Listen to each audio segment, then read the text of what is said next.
D'ailleurs, au passage, tout le monde m'a dit vos concurrents anglo-saxons s'en vont.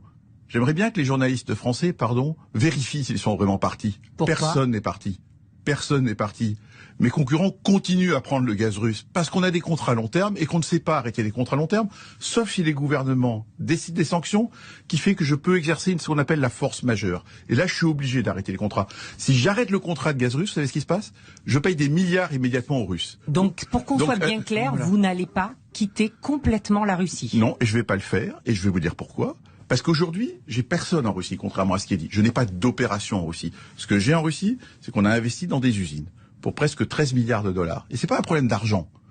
C'est que ces usines, elles vont continuer à tourner, que je m'en aille ou non. Les Russes les font tourner très bien.